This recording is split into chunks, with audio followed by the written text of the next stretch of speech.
Welcome back. You're watching Saturday Sport. Simnikiwe is still with me via Zoom. We're talking about the cricketing matters in South Africa at the present moment. And you just heard there, Rian, saying there aren't two centres of power. That's, you know, that's it's a lovely way to put it. But when you look at the power that Rian Richards, the council itself has, 14 CSA provincial affiliates, of which he's the president of, they're very powerful, no matter which way you look at it.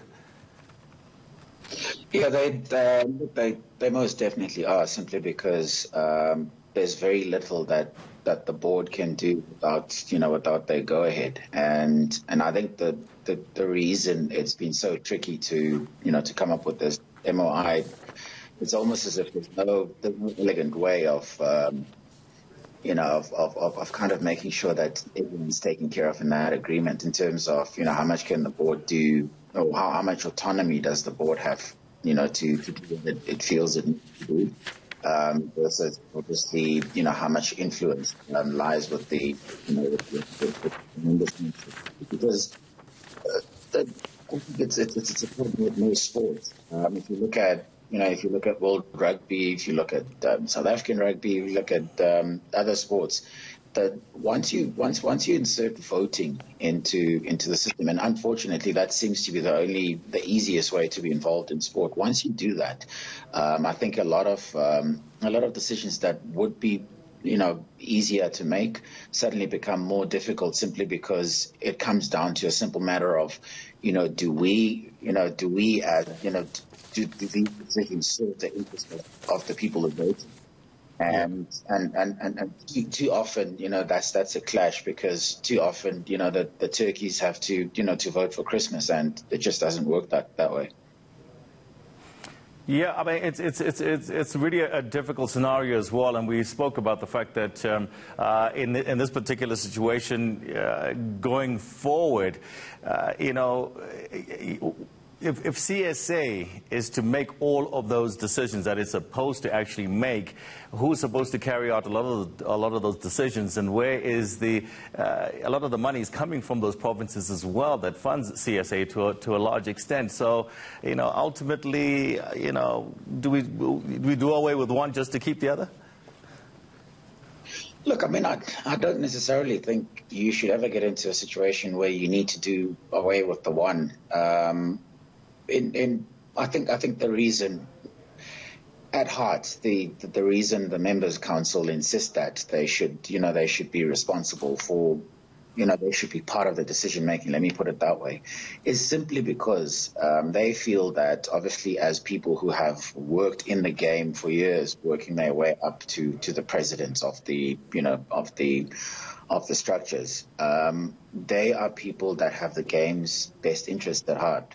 But obviously, it's one of those two sides of the same coin thing. Yes, they may have the interest of the of the game at heart, but they also have got their own interest. When I say their own, I mean their own province's interests, which then can clash with the greater good almost.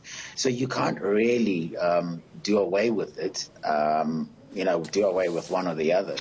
You just need to find a better way to make sure that they can work together, but to kind of cut out opportunistic element of it, which is, as you can hear me sort of going around in circles, you can tell it's a tricky thing to try and make it. It's incredibly tricky, isn't it? Because we've got Dr. Stavros Nicola, who's joining us now, the CSA Interim Board Chair.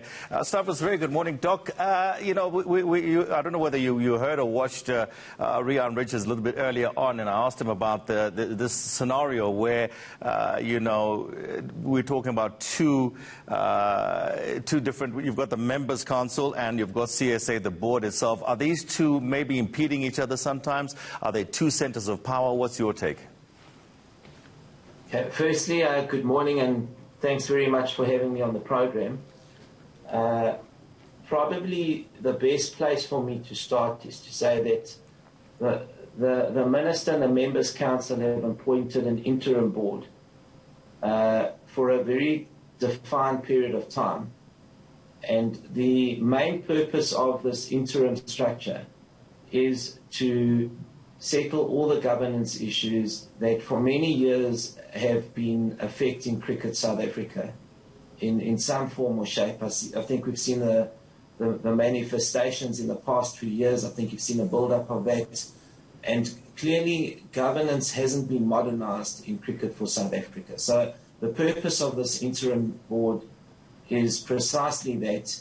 It is to take into consideration the Nicholson recommendations, to modernize the governance requirements.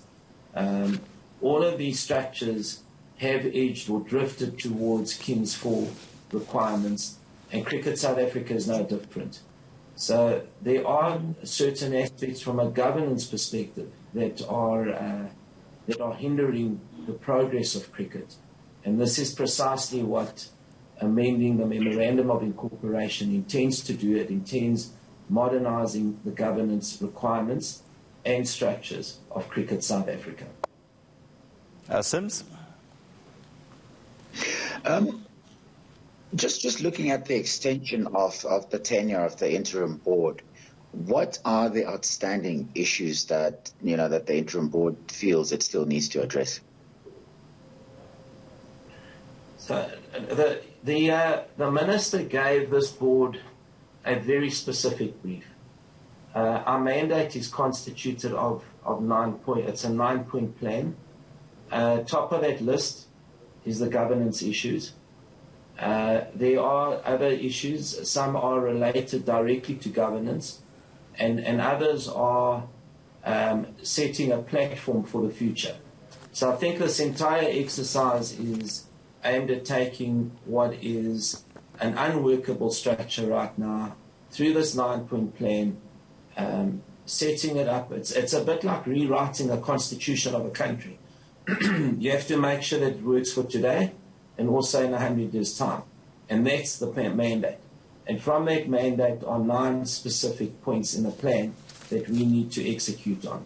Now, there's been tremendous progress in the 2.5 or 3 months odd that this interim structure has been in play. We reckon that we will complete our work within the next 6 to 8 weeks. We will have executed on all of these 9 points to the extent that we can, of course. Some of them might still remain open in that the new board would have to come in and take them on from there. But this 9-point plan, in short, is aimed at making cricket fit for purpose, both here domestically, but also in global terms. Okay, let's talk about the Australians pulling out of this 3-test tour of South Africa. And, yesterday you were saying this was a huge surprise to you. The Australians saying coming to South Africa, they cited South Africa as an unacceptable risk. You've written now to the International Cricket Council over Australia's withdrawal from the tour. You're also seeking compensation. Can you give us some numbers here? Again, what concerned us here as Cricket for South Africa and also as an interim board is that our structures, our executives, management had invested a significant amount of time working with their counterparts in Australia to ensure exactly that, a safe tour. Now, of course, can you guarantee the safety of players and officials? You never can, but what you can certainly do is invest a significant amount of time, effort, and build what we call the biosafety infrastructure to make this tour or would-be tour as safe as possible for all concerned. And despite all of that, we out of nowhere received this letter almost. It really caught us. We were blindsided. We received a letter from Cricket Australia saying that they had taken the decision to postpone the tour. The reasons they cited for the postponement was they felt that South Africa was at the peak of its pandemic. Now, we received this letter in early February. The trajectory of the pandemic in South Africa had precipitously fallen. It had gone from a peak of 22,000 cases a day down to between 1,000 and 2,000 cases. So we were puzzled by that statement, and that's the primary reason they decided to postpone, is that, A, we're at the peak of a pandemic, which we're not, we know that, and secondly, that our our strain here in South Africa was more virulent. Now, that's also not been proven. It might be more contagious, but not more virulent. So those were the two things that really puzzled us. And it does speak to the science of it, because science has an impact on many other things, including what you're saying, an economic impact. The loss in revenue of a tour like this could be something between 60 and 70 million rand. That's the first thing. The second thing is, of course, there are points at stake for the World Championship. And thirdly, it does bring into question how these unilateral decisions can be taken, and is that for the good of the game? Does it marginalize the less resourced countries? So these are all the issues that we've raised and formally lodged a dispute with the RCC now. All right, fantastic. Thank you so much, Stavros Nicola. They're talking to us, the CSA Interim Board Chair, explaining exactly how much CSA could lose, or will probably lose. It's talking about 60, 70 million rand in terms of revenue from the cancelled, or now cancelled, Australia tour of South Africa. Coming up on Saturday Sport, now several sports personalities will get together for a workshop next week to try and find ways to advance women's sport. We'll talk to them just now.